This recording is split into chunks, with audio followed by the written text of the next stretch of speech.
Everybody, now you may or may not be aware that it's Arma 3's 10th anniversary this year, and Daisy's as well. And Bohemia Interactive have added a few things to the game. So what I thought I would do is just go through those things they've added, and also I'll put a link in the description below this video to the changelog that tells you what they've added, just in case you weren't quite sure. Now, what is interesting actually about this update is, I don't know if this be controversial or is how underwhelming it is. When you think that Arma 3 has been out for 10 years, millions and millions of people have played Arma 3.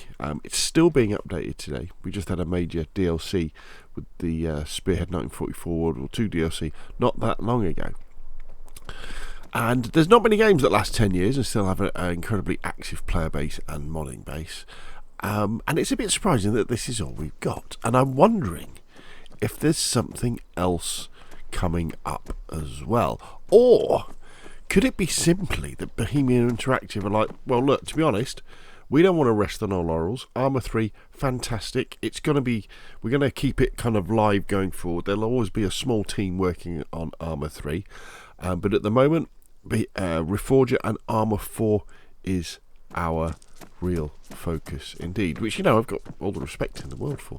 So this is the new Railgun Tank they've added, which is on the C-stat side. And it's quite interesting because if let's get in it. Let's get in it. It's got it's got a cool interior and everything like that. Let's just go to the gunner's seat. This all looks very nice, doesn't it? Let's go to third person. And the way that it kind of works is it charges up. So if you look in the top right hand corner, when I press my left mouse button in, it starts to charge up. So you can't fire straight away, so you've got to wait for it to charge. And then when it gets to 100, you can then fire. Then it's got a really long cooldown on it as well. I don't know if it has a secondary weapon. No. And the idea is that it's got these big capacitors inside it that are holding all this energy that is needed to fire the projectile using the electromagnetic railgun.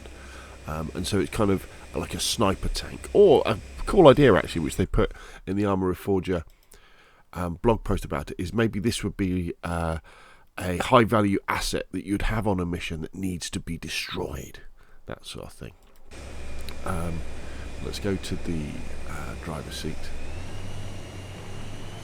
And it's quite cool as well the way that it's not a dedicated vehicle that has been built from the ground up as a rail tank. It's been added to an existing vehicle, and it kind of has that feel as well. So still pretty cool. Right, let's just park her up and I'll show you some of the other things that have been added as well. We've also got these battlefield memorials that have been added as well, these props that you can add in, which is interesting. And also what they've done is they've brought over some of the assets from Project Argo. Now, I don't know much about Project Argo, but I understand it was like a standalone version of Arma 3. I don't know if it was meant to be like a bit like Call of Duty or something like that. Yeah, I mean, I don't know, but it wasn't that successful, and the servers were shut down. And for a long time, people have said, "Well, can't we have the assets?" And for a long time, Bohemia Interactive were like, "No." So there's this space capsule, and like the crash space capsule here, that you can use on your maps. There's like this stuff here.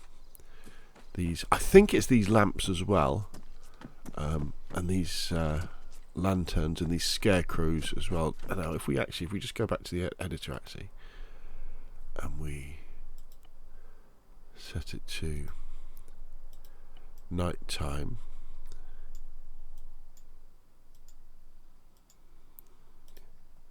they do have a very cool glowing effect.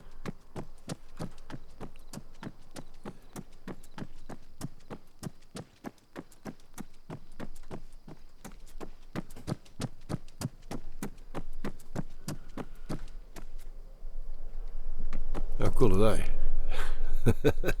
Very good.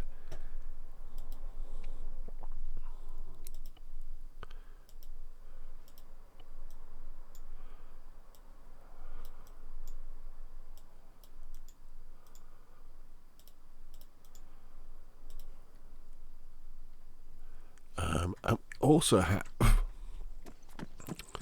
this portable flagpole, although I'm not sure if you can put a flag on it, but it's an interesting asset. What's very interesting actually, and these are very cool, and now hopefully I've got them all, but these are rugged communication things. Again, they don't do anything, but they're actually quite cool assets to add for, like, I don't know, some sort of objective based game mode. Very cool.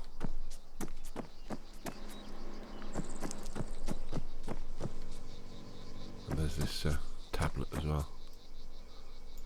So there we go. So that's what's kind of been added for the 10th anniversary. There's other stuff as well, and I'll put a link in the description below the video to Bohemia Interactives blog post on it. There's a load of balaclavas and headscarves that have been imported from Argo as well that you can equip on your soldiers, which is fairly interesting. But yeah, it's a little bit underwhelming. But again, hopefully this is because Bohemia Interactive, well, I know it would be because Bohemia Interactive, they're looking towards Arma Reforger and Arma 4, aren't they? But I would have thought they would have done a little bit more for the 10th anniversary. I guess this means that we can't really expect that much for the 10th anniversary of DayZ as well. Hello, fella. If this is all we got for Arma 3, which of course is Bohemia Interactive's baby, then it's stepbrother DayZ. I guess won't be getting much. But there we go. It is something, and these assets are very interesting. What do you think, though? All the links are in the description below this video. If you found the video useful, hit like, comment, see more of the same, press subscribe, and I will, of course, see you again soon.